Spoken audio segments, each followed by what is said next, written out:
The thermostat works in zones. Zone 1 is the coach. Zone 2 is the bedroom. And right now you'll notice it says 70 degrees, but it's on zone 2. So if I want to raise it or lower it, I just hit the up or down arrow. Fan speed is on high. I want to change the fan speed. I can do auto, low, medium, or high. Now, the manufacturer of these air conditioners, in 80 degrees or better temperature, they want you to use the air conditioner with a manual fan speed instead of auto. What cuts off, compressor will still kick on and cut off at temperature, but the fan keeps turning. And if there's any moisture accumulating on the grids of the air conditioner, it will thaw it out so it doesn't freeze over on you. And they will freeze over. Mode is the different, like cool, auto, furnace, fan, off, back to cool. And if you go to zone 2, you'll see cool, fan, off. That's all that's on there. Zone 1 has your furnace on it. So you would, if you want to heat, you would go to zone 1, and on mode, you would hit till it comes up and says furnace. Okay, I'm not going to stop it on there because it'll start. But anyhow, you just tell it what you want. Cool is air conditioner, of course. So in order to turn both zones on, what I do? Well, you just turn them on one at a time. See, zone 1's on, air conditioner. Zone 2, see the little 2? It's on, air conditioner. If you hit zone 3, it gets you an E1. That's because there's nothing on it. In zone 4, it gets you an E1, which is an air code, which there's nothing on it. But if you go back to 1, see, it's got your temperature, and it says cool, which means air conditioner. You can also hold this down. It tells you the temperature inside is 70 degrees. Fahrenheit and Celsius. Of course, we don't use Celsius.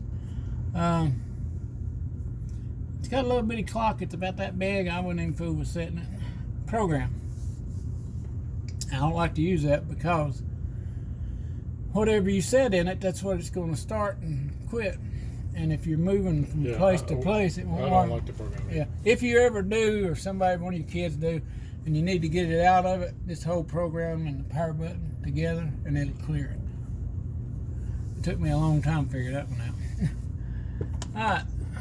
And this thing ain't on. Yeah, I don't have to get Kennedy on that.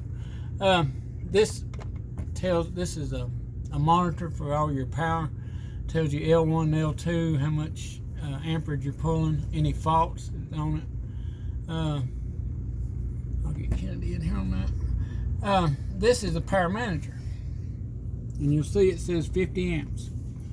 That's because we're hooked to 50 amps. All the major components of the trailer right here. If it goes to 30, everything's good, but only one air conditioner. If it goes past 30 and starts down toward 20, it starts taking this stuff off.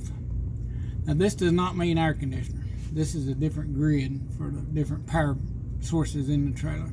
The water heater is right, but these others are not air conditioner. They're just different grids on the trailer. Anyhow, if that happens, it's not the trailer. It's what you're hooked to, so go check your power source and make sure you got 50 amps or whatever coming out of it. You'll run across that in an old campground where they didn't keep up with the codes or whatever, and maybe 3 or 4 people's in there with 2 air conditioners going, and their line can't handle the drain. That's what you'll see.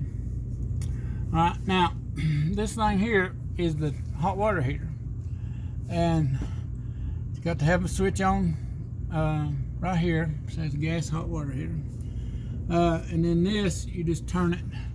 It's got a clean out feature. It's got the one down here, there's a little notch. The one down here is comfort. The one up here is economy. What economy means is in a standby mode, when it's not being used, it will let the temperature of the water get down to 45 degrees before it starts heating. But you still get the same temperature when you turn it on. because then it goes up to its maximum heat. Same way down here on the comfort setting, it won't let the water get below 100 degrees. So it'll be heating it when you don't need it. So I would run it on this one because, like I say, when you ask for hot water, you get the hot water. It's just in a standby mode, it doesn't heat it over 45 degrees. But when you call for it, when you turn it on, it goes to however hot it is. So when you turn the shower on and it's at 45 degrees, it'll heat up fast enough for you to take a shower? Yeah, it just takes a couple minutes, 3 minutes. Because the water comes through that little, remember that little black tube I showed you out there? That's the staging area for it. And it lights, and the water actually comes through don't come through the flame, but it comes through a thing that flame is heating.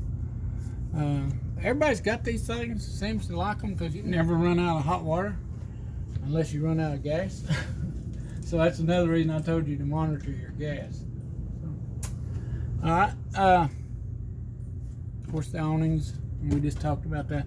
Now, this thing is the inverter. So when we unplug you, we would want to hold this button until that turns green. It will take over the refrigerator.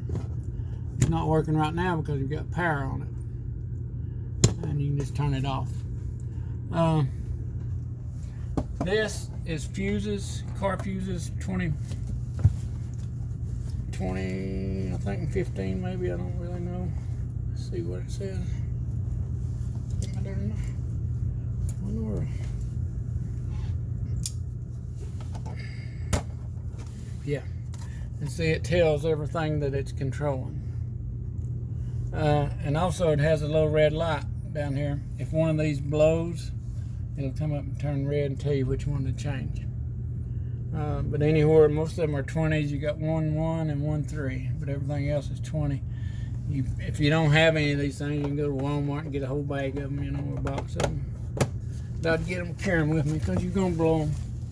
This is your breaker box. And this very center one with the white button on it, that's your ground fault reset for your plugs. So if you pop a reset on your plugs, come over here and reset it. It's got a fuse and push that in. Everything else, the refrigerator, fireplace, washer, dryer, AC1, AC2, microwave, main, of course, GFI, is what we just talked about. Bedroom, it's everything in here controls something and it's marked. If I come in here and something wasn't working, I would check these breakers first, and then check your fuses, and then go check your power. See what kind of power you got. Because this thing, like I say, it'll tell you what you're on. If you do hook up an onboard generator, when the generator starts, it kicks that off and comes up here and says generator. And it'll also give you an amp draw. 50 amp won't give you an amp draw. Generator will. 30 amp will give you an amp draw, so you can keep up with how much amperage you're using. And that'll come in play like if you're trying to split it. Say you only got 30 and you're trying to figure out what you can run and what you can't run. Air conditioner will run it up 25, 30 amps probably. So it's just something. Like I say, that 30 amps will run the trailer, but only one air conditioner. And it will not run that washer and dryer. Questions? No questions. No questions.